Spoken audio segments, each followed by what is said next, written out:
Assalamualaikum warahmatullahi wabarakatuh. Perkenalkan, nama saya Yogi. Jadi pada video ini kita akan membedah artikel internasional. Yang akan kita bedah itu statistiknya. Jadi kita bedah artikel internasional di mana pada artikel tersebut menggunakan metode PLSM, softwarenya Smart PLS. Nah, artikel yang akan kita bedah tuh ini. Kita bisa lihat di website emerald.com ya. Jadi artikel yang akan kita bedah judulnya ini dia, Disclosure of Corporate Social Responsibility atau CSR dan seterusnya. Pokoknya inilah judulnya. Nah, tulisan ini kalau kita lihat penulisnya namanya Kamalia. Jadi dia itu publish itu di International Journal of Law and Management. Publikasi artikelnya itu 23 Mei 2020. Kemudian issue publication date-nya 2 Juni 2020. Ya, masih dibilang artikel ini masih baru lah, seperti itu.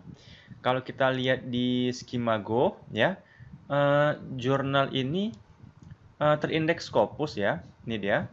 Terindeks Scopus dan di sini bisa kita lihat dia Q2. Seperti itu. Ya. Oke.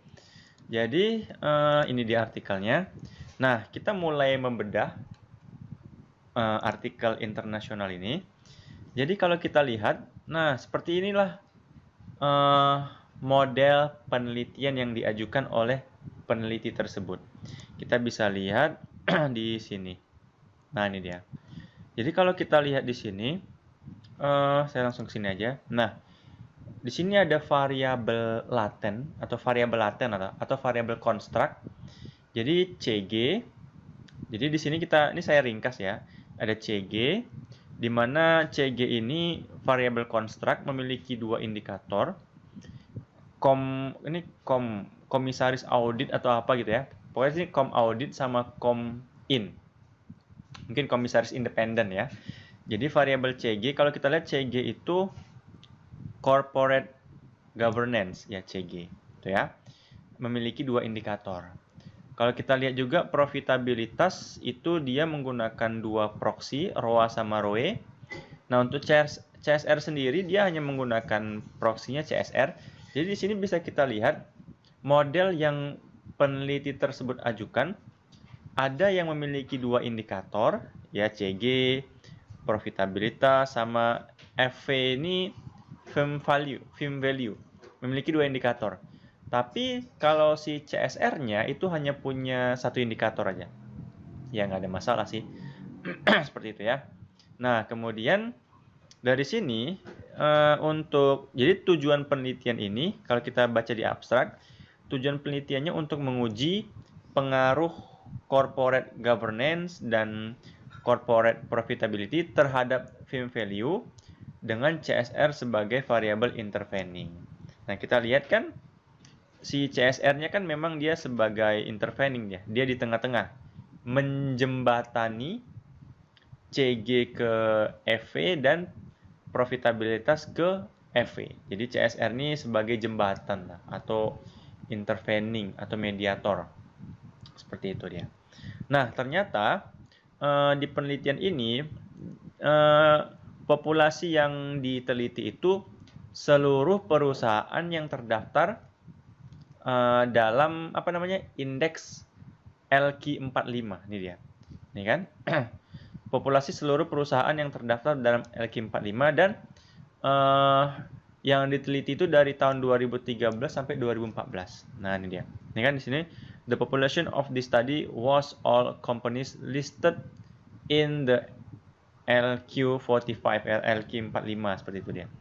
Yang ada di Bursa Efek Indonesia tahun 2013 sama 2014. Jadi kalau dia diteliti 2 tahun, 2013 sama 2014, jadi pengamatannya ada 90. Nah, saya udah membuat datanya seperti ini. Misalkan ini untuk CG, ya ini untuk CG, saya beri warna oranye. Misalkan untuk profitabilitas memiliki dua indikator. Untuk CSR sendiri dia hanya punya satu indikator. untuk film value juga mempunyai 2 indikator. Seperti itu ya. Nah, kemudian yang kan LQ45 ada 45 perusahaan. Ini dari tahun 2013 ada 45, ini dia. Tahun 2013. Kemudian sama di tahun 2014 juga ada 45. Jadi totalnya semua itu ada 90 ya. 90 baris lah, seperti itu dia. Ini datanya bukan dari artikel tersebut, cuman datanya saya karang aja untuk keperluan kita praktek nanti, seperti itu. Nah, ternyata dari hasil artikel tersebut, ternyata yang pertama, corporate governance atau CG itu tidak berpengaruh signifikan terhadap CSR. Dari hasilnya ya, kita bisa baca dari mana? Dari sini dia, findings ya. From the result of the study, it can be concluded that ini dia, corporate governance (CG) does not have any effect. Belum memiliki pengaruh terhadap CSR. Fix ya. Jadi CG tidak berpengaruh signifikan terhadap CSR. Kemudian kita bisa lihat lagi profitability of company has an effect on CSR. Jadi profitabilitas itu memiliki pengaruh terhadap CSR. Ini dia. Profitabilitas berpengaruh signifikan terhadap CSR. Dia. Kemudian dari hasilnya lagi, findingnya, temuannya, ini dia. Dan juga CSR does not mediate the effect on firm value. Artinya apa? Artinya di sini kita bisa lihat ternyata CSR ini dari hasil penelitian beliau, CSR ini tidak signifikan sebagai pemediasi atau perantara hubungan CG ke FV dan hubungan profitabilitas ke FV. Jadi CSR ini tidak berperan sebagai mediator lah, seperti itu dia. Ya, ini dari sini kan kita bisa lihat, in addition CSR disclosure does not mediate the effect of on firm value. Itu dia. Jadi dari mana sih kita bisa lihat? Kalau kita lihat dari hasilnya, kita bisa lihat di sini sebenarnya. Nah, di sini dia. Di bagian, nah ini dia. Nah, di sini, ini kan pengaruh CG terhadap, pengaruh CG terhadap CSR. Ya, pengaruh CG terhadap CSR. Kita bisa lihat nilai T statistiknya di sini 1,1989. Karena dia lebih kecil daripada 1,96, maka dia tidak berpengaruh signifikan. Nah, sementara kalau profitabilitas terhadap CSR, itu nilai T statistiknya 4,5059. Kan sudah lebih besar daripada 1,96. Maka profitabilitas berpengaruh signifikan terhadap CSR. Sejalan dengan hasil yang ada di abstrak tadi. Nah, ternyata dari sini pun juga CG, tapi kalau CG itu berpengaruh signifikan terhadap firm value. Karena T statistiknya 2,6545 itu di atas 1,96. Untuk pengaruh profitabilitas terhadap firm value juga signifikan, berpengaruh signifikan karena T statistiknya 5,511 itu di atas 1,96. Seperti itu dia. Oke ya, seperti itu. Kemudian ini udah aman ya. Kemudian kita bisa melihat lagi, kan karena ini ada yang mau saya sampaikan lagi. Karena mana gambar tadi ya? Di sini tungguan dia. Karena CG ini merupakan variabel construct yang diukur menggunakan 2 indikator, com audit sama com independent, maka perlu kita cek apakah indikator com audit sama com independent ini sudah valid atau belum dalam mengukur si CG-nya. Begitu juga dengan profitabilitas, apakah indikator ROA sama ROE itu sudah valid atau belum dalam mencerminkan construct-nya atau profitabilitasnya, seperti itu. Begitu juga dengan FV. Tapi kalau CSR ini kan cuman satu indikator. Sebenarnya kalau cuma satu indikator ya dia sudah mengukur dirinya sendiri, jadi pastinya nilainya ya juga valid, nilainya 1. Bisa dengan melihat nilai faktor loading atau loading faktor. Di mana nilainya? Teman-teman bisa lihat di sini. Di bagian tunggu ya. Nah, ini dia. Result of loading factor. Kita bisa lihat untuk audit com sama independensi com kan nilainya ini kan dua indikator ini kan miliknya si CG ya. Di sini sudah di atas 0,5 ya. Di sini referensinya itu kalau kita lihat ini dia. Jadi convergent validity ini dia.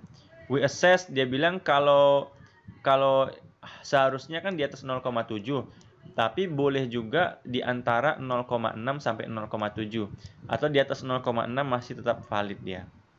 Atau ada yang bilang juga di atas 0,5 juga diperbolehkan. Di atas 0,5. Jadi kita lihat nilai loadingnya untuk audit.com itu 0,6434 masih di atas 0,5 berarti valid. Untuk indikator independensi komisaris 0,9451 masih di atas 0,5 valid. Untuk ROA ini kan miliknya si profitabilitas. Untuk ROE juga miliknya profitabilitas masih valid juga karena nilai loadingnya masih di atas 0,5. Untuk CSR sendiri cuma ada satu, pasti nilainya 1. Kemudian untuk film value itu diukur dengan PBV sama Tobinski.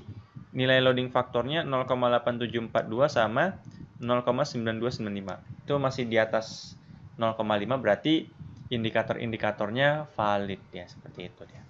Nah, sekarang kita coba praktekkan. Jadi saya sudah menyiapkan data seperti ini.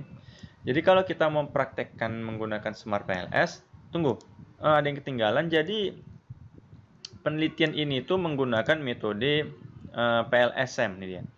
PLSM ya menggunakan software Smart PLS versi 2. Nah, kita akan praktek menggunakan Smart PLS versi 3. Jadi data ini kita copy dulu. Kita copy dulu datanya. Kemudian kita mau buat file teks dokumen di sini data. Kemudian kita pindahkan. Sudah kita pindahkan, kita save, kita close. Kemudian kita pilih file, create new project. Sekarang tanggal 16 Juni 2021, Juni 16. YouTube nih video ke-8. Save. Nah, ini dia. Sekarang kita coba import dulu datanya. Datanya itu ini dia di sini. Kemudian pilih OK. Maka datanya sudah terunggah. Di sini kita bisa lihat ada 90 baris ya. Sekarang kita mulai gambar di sini. Kita mulai gambar 1 2 3 4. Kemudian di sini CG ya. Corporate Governance. Kita bisa lihat di sini. Ini CG profitabilitas di sini. Profit misalkan. Kemudian di sini CSR. Oke, di sini film value. FP. Nah, kita tinggal memindahkan indikatornya ini di sini. ROA di sini, CSR di sini sama PBV Tobin Q di sini. Nah, ini dia. Kita bisa rapikan seperti ini. Nah, ini misalkan bagian bawah. Tinggal kita tarik panahnya. 1 2 3 4 5. Nah, seperti ini deh gambarnya. Nah, jadi kan gambarnya seperti ini. Ini biar di tengah sini, ini di atas sini, ini di sini. Ya, kira-kira seperti itulah gambarnya ya. Kalau kita lihat di sini gambarnya, nah ini dia, gitu ya. Nah, seperti ini. Sekarang kita mau melakukan uji validitas dulu. Kita mau ngecek apakah indikator ini sudah valid atau belum. Tadi kita baca di artikel ini, kita bisa menggunakan batas di atas 0,5 itu masih bisa dibilang valid, ya kan? Dibilang according to Chin, Inlatan, and Ghazali, the loading factor value, kalau nilai loading faktornya berada di antara 0,5 sampai 0,6 atau di atas 0,5 itu masih is still considered sufficient, dipertimbangkan cukup lah gitu. Oke, masih valid lah gitu bahasanya. Gimana cara ngeceknya? Kita bisa milih PLS algorithm, kemudian start calculation. Kita bisa lihat di sini bagian outer loadingnya ternyata warna hijau semua, valid ya. Jadi untuk com audit valid, com independent valid, CSR valid, PB valid. Ya kenapa valid? Ya namakan datanya ini saya buat sendiri sehingga valid ya. Oke, sekarang kita tinggal menguji pengaruh ya. Apakah CG berpengaruh signifikan terhadap CSR? Apakah profitabilitas berpengaruh signifikan terhadap CSR? Apakah CG berpengaruh signifikan terhadap film value dan seterusnya? Di sini kita bisa milih bootstrapping. Kemudian kita pilih start calculation. Kita tunggu dulu hasilnya akan muncul. Woi, muncul hasilnya. Nah, seperti inilah hasilnya, kita bisa lihat hasilnya. Nah, misalkan nih kita mau melihat pengaruh corporate governance terhadap CSR ya. Kita bisa lihat nilai P value-nya. Kalau lihat P value-nya di sini kan 0,045. Karena dia di bawah 0,05, misalkan tingkat signifikansi yang kita gunakan 0,05 atau 5%. Karena P value-nya 0,045 di bawah 0,05, berarti CG itu masih CG berpengaruh signifikan terhadap CSR. Atau kita bisa juga menggunakan T statistik di sini 2,014 di atas 1,96 berarti dia signifikan. Untuk pengaruh CG terhadap film value, ternyata P value-nya 0,063 di bawah 0,05. Artinya CG itu tidak berpengaruh signifikan terhadap film value. Begitu juga dengan T statistiknya 1,864. Kan di bawah 1,96. Berarti CG tidak berpengaruh signifikan terhadap film value. Nah, untuk CSR sendiri juga tidak berpengaruh signifikan terhadap film value karena P value-nya 0,6 di atas 0,05. Untuk profitabilitas itu berpengaruh signifikan terhadap CSR karena P value-nya 0,022 lebih kecil daripada 0,05. T statistiknya di atas 1,96. Terakhir untuk profitabilitas juga berpengaruh signifikan terhadap film value karena P value-nya 0,020 di bawah 0,05 dan T statistiknya 2,342 di atas 1,96. Nah, seperti inilah hasilnya. Oke teman-teman, semoga bermanfaat. Mohon maaf atas segala kekurangan. Assalamualaikum warahmatullahi wabarakatuh.